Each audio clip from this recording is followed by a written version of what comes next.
Assalamualaikum warahmatullahi wabarakatuh. Alhamdulillah rabbil alamin, wassalatu wassalamu ala asyrafil anbiya wal mursalin sayyidina Muhammadin wa ala alihi wa sahbihi ajma'in. Allahumma salli ala sayyidina Muhammadin tibbil qulubi wa dawaiha wa afiyatil abdani wa shifaiha wa nuril absari wa diyaiha wa ala alihi wa sahbihi ajma'in. Allahumma rabbi shrah li sadri wa yassir li amri wahlul 'uqdatam min lisani yafqahu qawli, amma ba'd. Jawatan kuasa surau, tuan-tuan, puan-puan, hadirin hadirat, alhamdulillah, syukur dan berterima kasih banyak kepada Allah Subhanahu wa taala. Alhamdulillah, Allah masih lagi panjangkan umur kita, beri kesihatan yang baik kepada kita dan beri keringanan badan kepada kita, kelapangan masa untuk kita dapat datang solat berjemaah, dan kita diberi kesempatan duduk sebentar dalam majlis ini sementara kita tunggu masuk waktu Isyak. Kita berkongsi beberapa maklumat yang mudah-mudahan ia memberi manfaat dan kebaikan kepada kita. Tajuk yang kita bincang bulan lepas, Kitab Bahrul Mazi ini, bulan lepas, sebagai throwback sikit je lah, ulang sikit lah sebagai apa yang kita bincang bulan lepas, iaitu satu hadis Nabi SAW yang diriwayatkan oleh Abi Sa'id, diceritakan oleh Abi Sa'id, qala Rasulullah SAW, miftahus salah at-tuhur, kunci kepada sembahyang itu bersuci. Kita bincang bulan lepas, maka suci itu dibincang panjang. Maka permulaan kepada sah atau tidak, penerimaan itu diterima oleh Allah atau tidak ibadat sembahyang itu, maka kena jaga akan sucinya. Suci itu kita dah bincang sebelum ni, bukan sahaja melibatkan hadas besar, hadas kecil, berkait dengan pakaian yang kita pakai, tempat yang kita sembahyang, tempat yang kita pijak itu sama ada bernajis atau tidak, yang boleh memindahkan najis kepada kita, contohnya kaki. Maka kita sembahyang dalam keadaan najis, maka dalam keadaan menanggung najis itu memberi kesan kepada sembahyang itu tidak sah. Itu kita bincang pada bulan lepas. InsyaAllah malam ni kita tengok, dan sudah selesai tajuk tu. InsyaAllah malam ni kita tengok satu tajuk, bab yang menceritakan tentang babu maja'a fi ta'min. Tak panjang tajuk ini, pendek je. Perbahasan ni pun tak banyak. Bab yang menceritakan tentang babu maja'a fi ta'min, bab yang menceritakan tentang ta'min, iaitu mengatakan atau mengucapkan amin pada sembahyang. Kita sembahyang, kita baca Fatihah, dan pada baca Fatihah itu kita disunatkan, disyariatkan untuk sebut amin. Itu tajuk dia. An Wa'il ibn al-Hujr qala sami'tu Nabi sallallahu alaihi wasallam qara'a ghairil maghdubi alaihim waladdallin faqala amin wa madda biha sautahu, atau kama qala Nabi sallallahu alaihi wasallam. Daripada Wa'il bin Hujr, katanya, telah aku mendengar, sami'tu Nabi sallallahu alaihi wasallam, aku telah dengar, aku dah dengar ucapan daripada Nabi sallallahu alaihi wasallam. Nabi pernah kata, aku dengar daripada Nabi sallallahu alaihi wasallam, qara'a. Aku dengar Nabi baca, qara'a tu mana baca, aku dengar Nabi SAW baca ghairil maghdubi alaihim. Aku dengar Nabi SAW baca ghairil maghdubi alaihim waladdallin. Faqala, kemudian Nabi SAW sambung amin pada lepas bacaan waladdallin. Ini hadis yang kita jumpa. Maknanya kita jumpa amin tu bukan tiru orang lah, tiru Rasulullah. Itu kita nak ambil pengajarannya. Wa madda fiha sautahu, dan melanjutkan ia akan suaranya. Maknanya dipanjangkan, makna ghairil maghdubi alaihim waladdallin, amin, dilanjutkan. Itu maksudnya itu. Okey. Qala mu'allif rahimahullahu ta'ala wa nafa'na wa iyyakum bi'ulumihi fi darain amin ya rabbal alamin. Kata pengarang Abu Isa Tirmizi dalam menghuraikan tentang perkara ini, ketahuilah wahai saudaraku sekalian, dalam hal ini atau dalam perkara ini, dalam bab ini datang keterangan hadis yang mengucapkan tentang amin, yakni apalah hukumnya. Apakah hukumnya seseorang itu mengucapkan amin kemudian daripada selesai membaca Fatihah? Jadi orang yang selesai baca Fatihah, dia kata amin. Ini kita nak bincang malam ini. Maka dengan mengetahui kelakuan tindakan Nabi SAW itu seperti yang diriwayatkan oleh Imam Tirmizi, ketahuilah hukumnya akan dibicarakan dan akan diberitahu daripada hadis yang kita bincangkan ini. An Wa'il bin Hujr qala sami'tu an-nabiy sallallahu alaihi wasallam qara'a ghairil maghdubi alaihim waladdallin. Diriwayatkan daripada Wa'il bin Hujr, katanya di sahabat Nabi SAW, aku dengar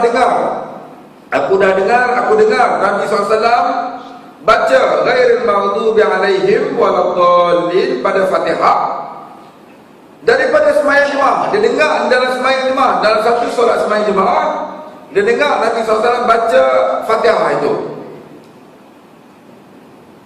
Dan aku seorang daripada makmumnya. Wa'il kata aku ni seorang daripada makmum yang ikut belakang Nabi SAW. Aku dengar tu, waktu tu aku jadi makmum Nabi SAW. Kemudian daripada sudah habis, yakni habis baca Fatihahnya itu, ia pun, yakni Nabi SAW ucap amin.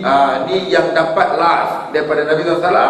Dia sembahyang belakang Rasulullah, dia dengar bila Rasulullah habis baca ghairil maghdubi alaihim waladdallin, Rasulullah tak berhenti atau Rasulullah tak pindah ke surah lain, tapi Rasulullah akan sambung dengan amin selepas itu.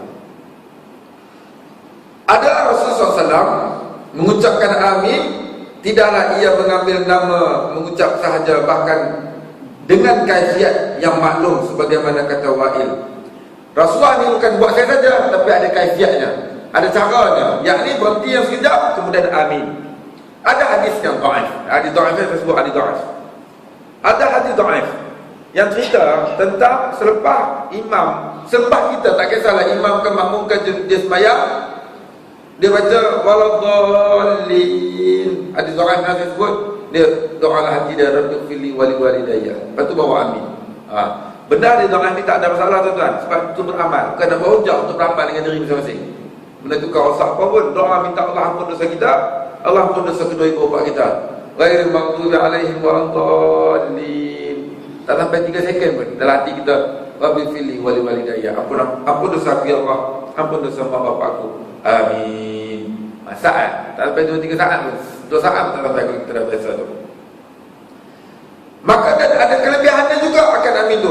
Kelebihannya nanti kita sebut, akan main bab lepas ni pula, bincang pasal kelebihannya tu pula. Ada hadis juga cerita. Amin ni jangan buat mudah-mudah tuan-tuan. Imam tu baca tu, imam tu kata dan kita baca tu, ada fadilat dia, ada kelebihan. Kelebihan tu pula ada soal. Kelebihan yang kita akan bincang nanti, amin kalau serentak dengan malaikat, Allah ampun, ghufira lahu ma taqaddama min zambi. Rasulullah kata, Allah ampun dosa dia yang lepas. Hadis sahih.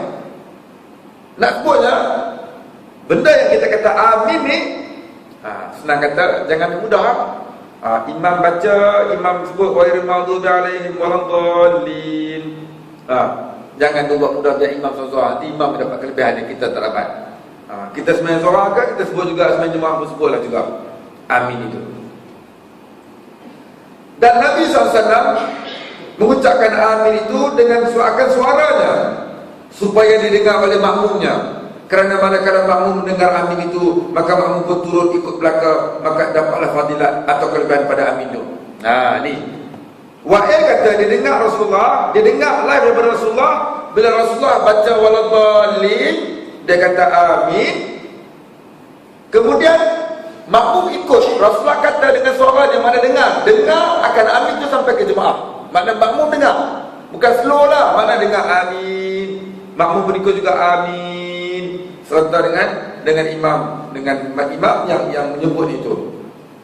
Maka kata Abu Hasan Tirmizi, dalam bab ini diriwayatkan juga oleh daripada Ali bin Abi Talib, Abi Hurairah.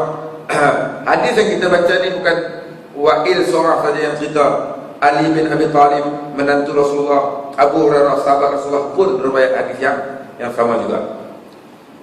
Amin tiada diucap imam. Adakah diucap oleh makmum? Ceritanya imam tak mengucap. Imam berkira dia malah dia pahala banyak ada imam ni. Dia malah nak sebut amin. Patah dia.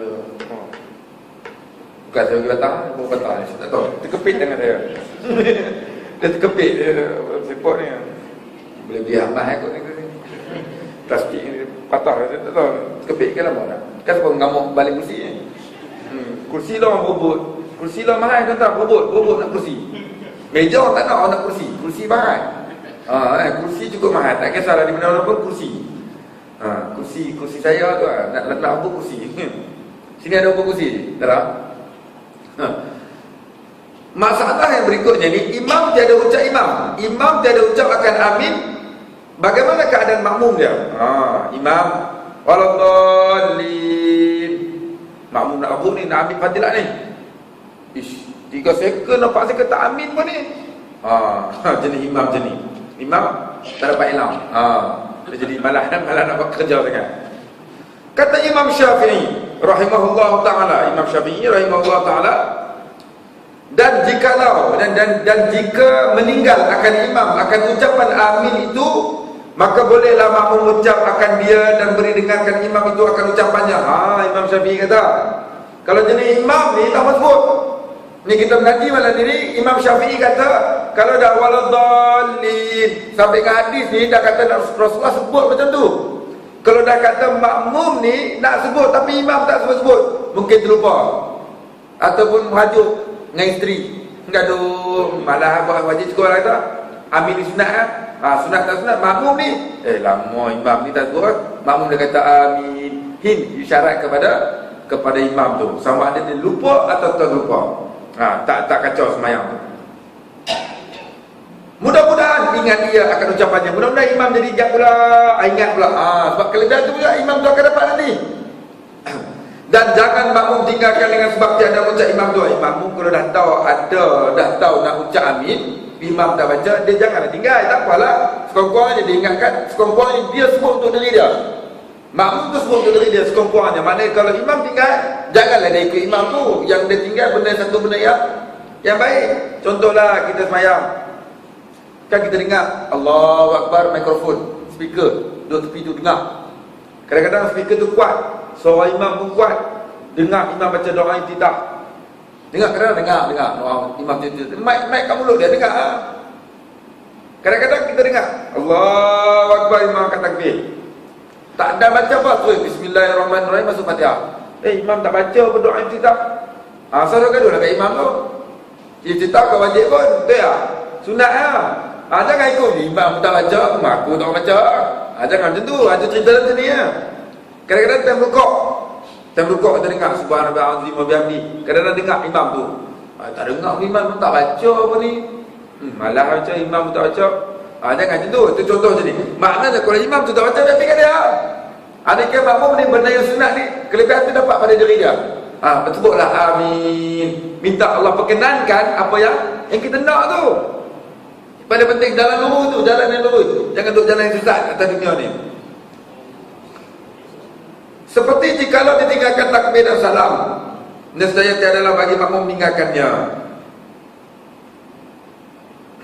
Okey, tapi kalau imam tu tinggal takbir dan salam, takbiratul ihram tu rukun. Imam tak angkat takbir, kita dah pernah bincang sebelum ni.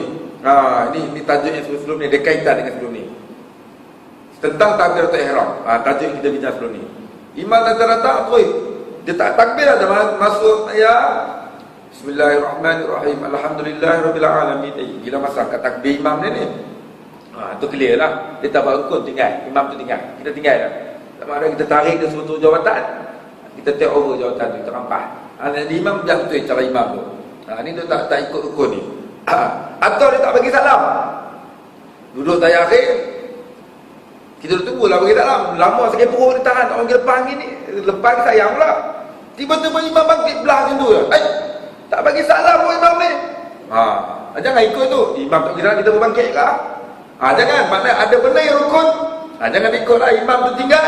Itu punya pasal. Tapi kita jangan tinggal. Dalam bab ni dia kata rukun ni imam tinggal, kita kena teruskan juga. Tapi dalam bab sunat begitu juga. Dia kata imam buat ke tak buat, tak kesan kepada sembahyang tu. Imam buat, tak buat sudah. Berbeza dengan yang rukun. Rukun tu takbir dan salam sebagai contoh tadi tu. Sebab takbir tu ihram dan salam tu itu rukun dalam sembahyang. Imam tak ikut, kita tinggal imam tu.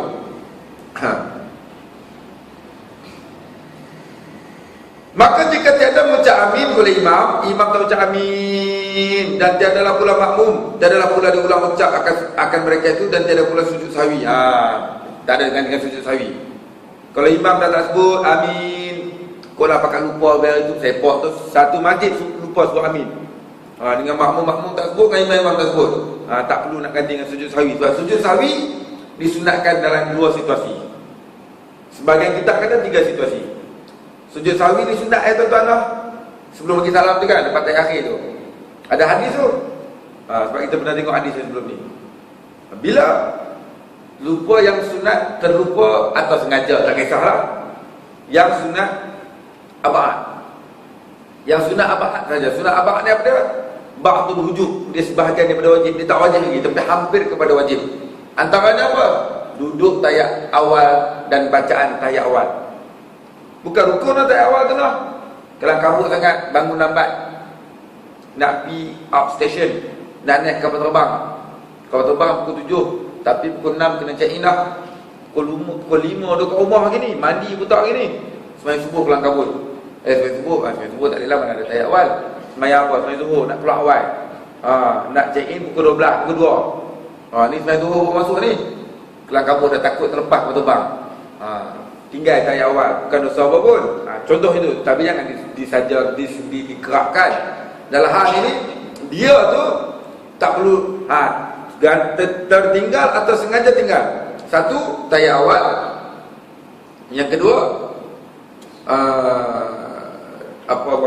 kunut dalam subuh. Dan yang ketiga, dalam kitab Minatul Mustar disebut, bila lagi sunat sujud sahwi, tak baca selawat Ibrahimiyah selepas Allah SWT Muhammad. Tahiyat akhir kita baca asyhadu an la ilaha illallah asyhadu anna Muhammadar Rasulullah Allahumma shalli ala Muhammad. Itu yang wajib tahiyat akhir. Wa ala ali Muhammad kama shallaita ala Ibrahim. Itu semua sunat dah, tak wajib pun. Sebagai kita kata tu sunat abad. Buat sampai fil alamin innaka hamidum majid. Dan saja tinggal atau tertinggal, sunat dia ganti dengan sujud sahwi. Sebenarnya kita kata tiga itu. Tapi dalam bab amin ni, tak payah. Terlupa amin nak ganti sujud sahwi. Tak. Dia tidak sampai nak kena sunat dengan tak dinamakan sunat untuk ganti dengan sujud sahwi. Tak ada masalah.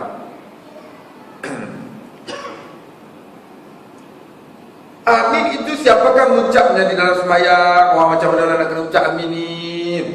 Wahai saudara sekalian, dah bermula mengucap amin kemudian daripada Fatihah dalam sembahyang itu atas apa jua solat yang fardu atau yang sunat. Tak kisahlah sembahyang apa pun. Sembahyang apa pun, nama kata sembahyang, baca Fatihah, baca waladdallin. Amin. Kita dah biasa takut macam tu noh. Maknanya bukan ada jenis sembahyang fardu saja ke, sembahyang sunat saja ke, sembahyang jemaah saja ke, tak. Apa jua sembahyang yang kamu sembahyang, baik sunat baik fardu. Habis waladdallin, jangan kena sebut amin. Minta-minta Allah perkenankan apa yang kita minta tu. Dan sebelum kita kata amin, kita sebut tadi ada hadis dhaif. Kita minta ampun kepada Allah, Rabbighfirli, ampun dosaku, wali walidayya dan mak bapak aku. Amin. Kata Imam Syafi'i. Dan aku sukakan mengucap amin dalam sembahyang itu oleh setiap orang yang sembahyang daripada lelaki dan perempuan. Tak kisah lelaki ke perempuan, baca amin. Kanak-kanak di dalam jemaah ataupun tiada dalam jemaah, sembahyang seorang ke, sembahyang jemaah ke, orang tua ke, orang muda ke, lelaki ke perempuan ke, nama kata sembahyang, dia kata dia sembahyang, sebutlah lepas Fatihah tu amin. Kerana samping hadis tadi tu, maka jika tiada seorang itu mengucap akan dia, tiadalah pula dia qada akan dia di tempat lain. Tertinggal amin tu tak perlu nak qada, nak ganti, nak tampung tadi pula. Sujud sahwi pun tidak, qada di tempat lain pun tidak, tak payah. Tak perlu sampai ke begitu. Dia sunat sahaja. Berdoa, minta doa dalam sembahyang itu apa hukumnya? Kata Imam Syafi'i rahimahullah ta'ala dalam kitab Al-Kitab yang agung, kitab yang Sekarang dan disusul oleh Imam Syafi'i, yang menjadi rujukan kita dalam hal ini Imam Nawawi, Imam Abu Isa Tirmizi ambil kata-kata Imam Syafi'i dalam kitab Al-Um, dan perkataan amin seperti dalam hadis itu menunjukkan bahawa atas bahawasanya tiada mengapa meminta hambanya kepada Tuhannya dalam sembahyang, semuanya pada agamanya dan dunianya serta barang yang menunjuk ia daripada beberapa hadis yang demikian itu. Okey, dalam masalah ni cerita macam ni. Apa jua jenis doa? Apa jua jenis doa ni kata minta untuk dunia ke akhirat ke, sebut amin. Tu yang duduk belakang imam tu kan. Amin, amin, amin ni kan. Kata tu ikut orang. Kan kita imam baca doa lepas sembahyang tu. Kita belakang amin, imam minta apa kita tak tahu. Imam minta apa tak tu. Kita faham ke imam minta apa tu? Tadi imam baca doa, kita ni faham ke amin, amin, amin. Lebih baik perempuan kena hati-hati lah isteri. Isteri ni kena hati-hati lah dengan doa suami tu. Kadang-kadang kalau jarang sangat doa suami ni, kalau baik jaga sejak tak apa. Macam saya payah agak nak doa bahasa Melayu, orang Melayu. Nak doa bahasa Arab, dia pun faham sikit bahasa Arab, mengaji sekali kita, payah. Kalau tak boleh bahasa Arab tu bagus, doa aja. Ya Allah, nak doa bahasa Melayu tak boleh. Doa bahasa Arab. Allahumma zawwijni zawjan akhar, isteri kita, ya Allah, baiknya lagi aku, amin, ya Allah, amin. Ulang lagi. Allahumma zawwijni zawjan akhar solihatan, tambah lagi pula solihah pula, amin. Dia tak faham makna. Lepas tu 3 bulan main borak, fine. Pasal apa mudah sangat ni bang? Taklah awak ada doa sebelum ni, saya doa awak aminkan je. Aminkan apa tu lepas sembahyang tu kan awak minta saya sembahyang Jumaat. Habis sembahyang Jumaat saya doa lah awak amin tu. Amin apa? Lepas sembahyang tu doa apa bang? Doa ni seorang lagi ni awak boleh terima dengan mudah Allah lembutkan hati isteri tu dia. So suami ni apalah doa tu dah antaranya. Minta tambah seorang lagi.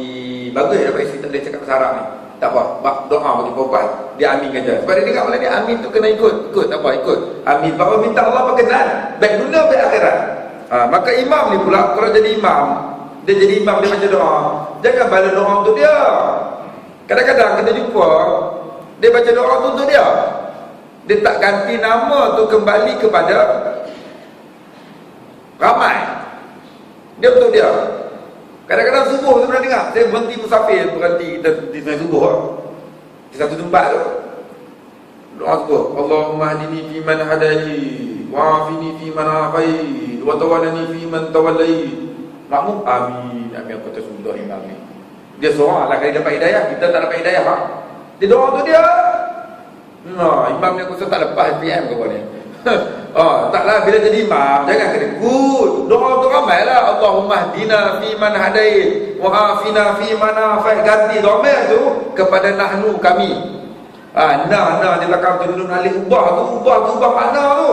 Jadi kalau jadi imam pun kadang-kadang yalah jadi imam tu bukan inilah kita cerita ni tang lain tang ni bagus ni. Jadi benda tu makmum pun sama kena perhati. Dia pasti kata siapa aku lama dah semayang surau ni tak pernah dapat hidayah apa ni. Imam je dapat hidayah, memang dia doa tu dia. Amin tu dia.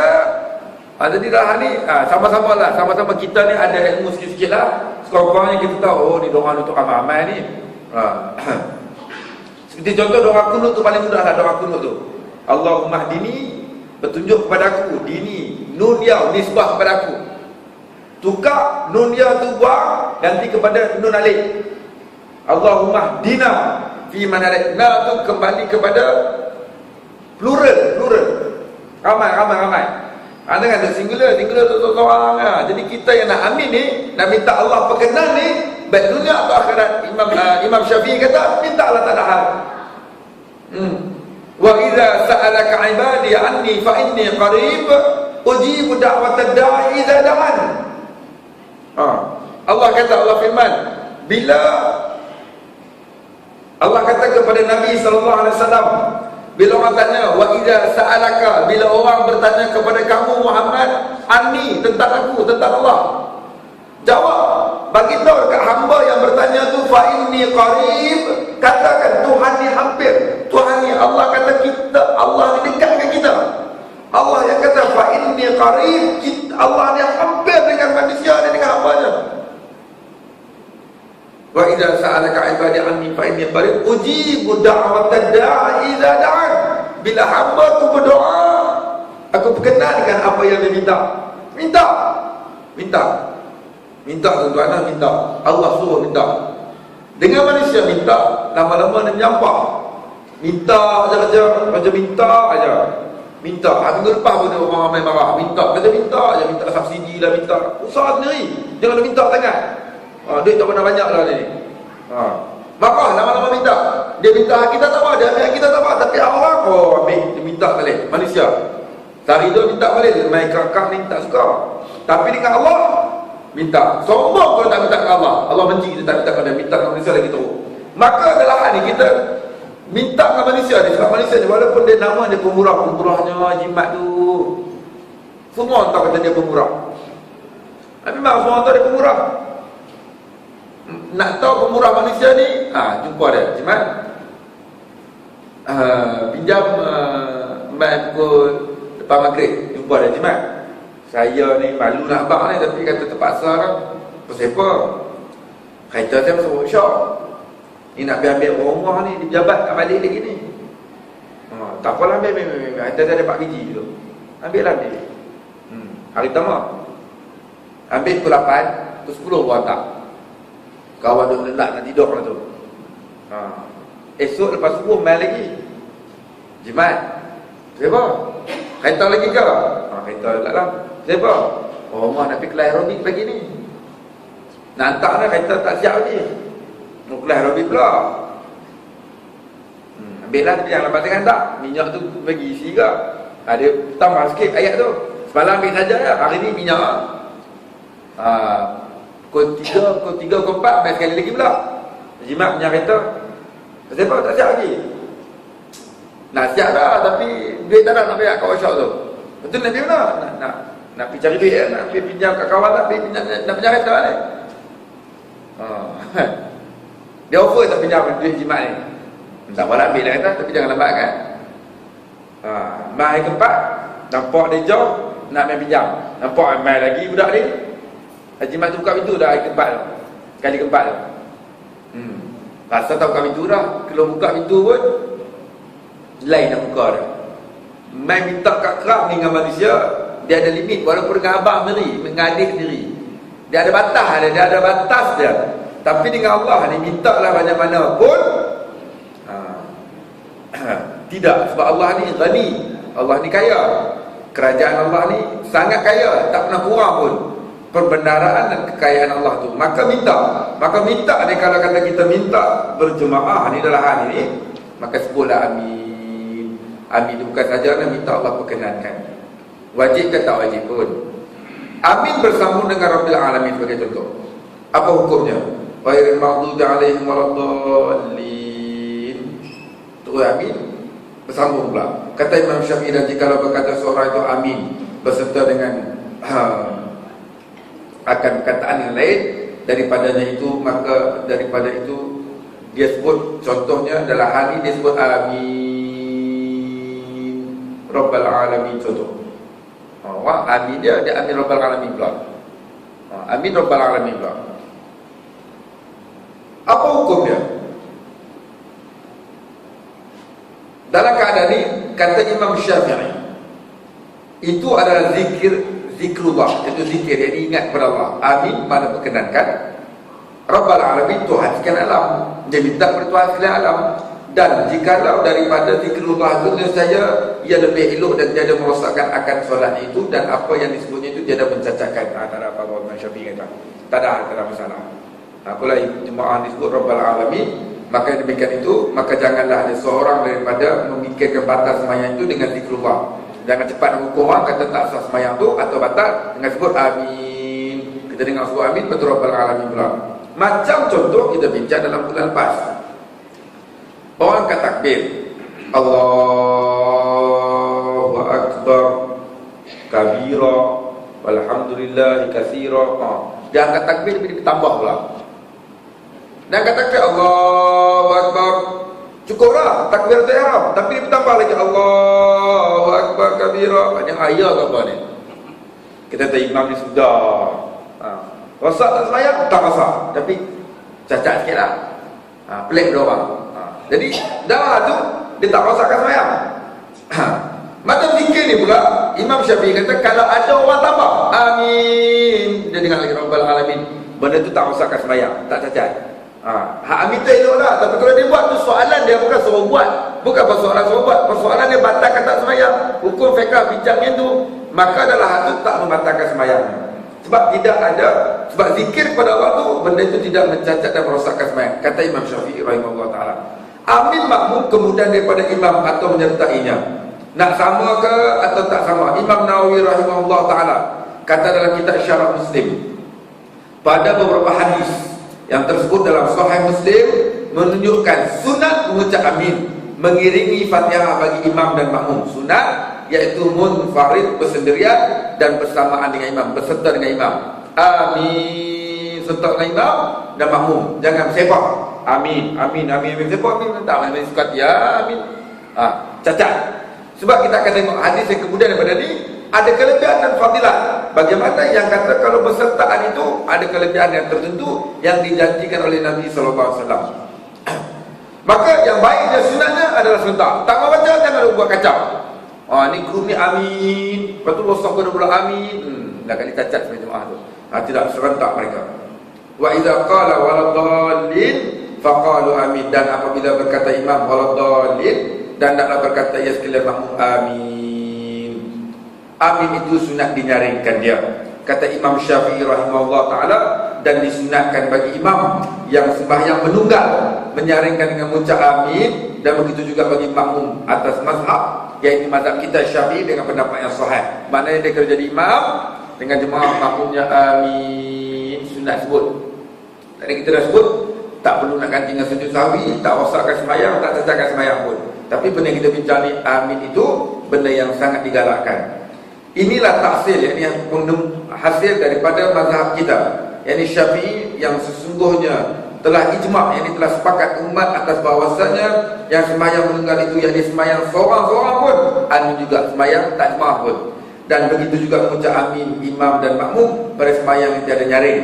Kalau sembahyang zuhur asar, sembahyang zuhur asar ni sembahyang zuhur, bacaannya tak nyaring, sir, tidak jahar, tidak kuat, pun baca juga tak ada masalah. Sebut amin itu bagi yang individu dan perseorangan. Dan begitu juga telah berkata jumhur pada sembahyang yang nyaring, sembahyang zuhur, sembahyang maghrib, isyak, subuh, juga jumhur kata bacalah serentak dengan jemaah itu amin. Dan tiada mengucap amin imam pada sembahyang yang nyaring, dan telah berkata kebanyakan mereka itu dinyaringkan. Terapalah ni maknanya, kalau sembahyang itu seorang ke, kesimpulannya sembahyang berjemaah ke, sembahyang seorang-seorang ke, apa jua sembahyang, fardu ke sunat ke, sebut amin. Kalau sembahyang tu jemaah, sebut ramai-ramai. Kalau bacaannya nyaring, subuh, maghrib, isyak. Sembahyang zuhur, asar, tidak bacaannya nyaring, maka itu atas individual, atas masing-masing. Sebut sunat itu, sunat itu untuk dibaca, disebut sunat itu. Dan bab yang menceritakan tentang kelebihan mengucap amin. Kelebihan mengucap amin pula, amin, ada kelebihannya. Daripada Abi Hurairah radhiyallahu anhu, an Nabi sallallahu alaihi wasallam qala, idza ammana al-imamu fa ammanu fa innahu man wafaqa ta'minuhu ta'minan malaika ghufira lahu ma taqaddama min dhanbi. Daripada Abi Hurairah radhiyallahu anhu, Nabi SAW menyatakan, Nabi SAW berkata, idza, apabila ammana, mengucap amin al-imam, imam dalam sembahyang, fa'aminu, maka mengucap amin mereka itu, yakni makmum ikut serta dengan imam mengucap amin. Man wafaqa ta'minu, sesiapa yang seiringan serentak takminnya itu, amin itu imam, makmum serentak beserta dengan takminal malaika. Andai kata mereka ni dapat serentak berbetulan aminnya dengan amin malaikat, Nabi SAW kata bahawa ghufira lahu ma taqaddama min dhanbi, Allah Subhanahu wa taala mengampunkan dosa-dosa dia yang lalu. Min dhanbi ma taqaddama, yang taqaddam, yang barang yang lepas, dosa-dosa dia yang lepas, dia ampunkan dosa dia. Hadis ini dikategorikan oleh Imam Tirmizi sebagai hasan lagi sahih. Hadis ni sahih. Makna dia dalam keadaan orang yang sebut amin bersertaan dia bersama jemaahnya dan berbetulan dengan malaikat, Allah Rabbi, Allah menjanjikan keampunan dosa kepada mereka ini. Maka kita yang dapat pengajaran pada malam ini, semayang itu satu, amin kita ucaplah. Amin. Andai kata tak kisahlah semayang jemaah ke, semayang makmum berseorangan ke, okey, maka kita ucapkan amin. Andai kata kita dapat berbetulan amin itu dengan malaikat, sampai dengan hadis ghufira lahu ma taqaddama min dzambi, Allah mengampunkan dosa kita.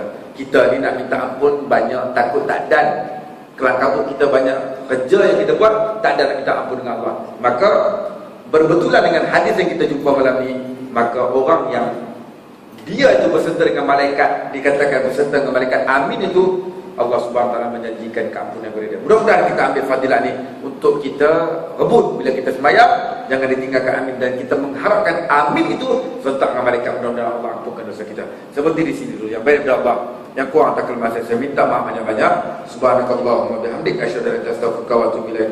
Wal 'asril insana lafi khusr illa alladziina aamanu wa 'amilus shalihaati wa tawassaw bil haqqi wa tawassaw bis sabr. Assalamualaikum warahmatullahi wabarakatuh.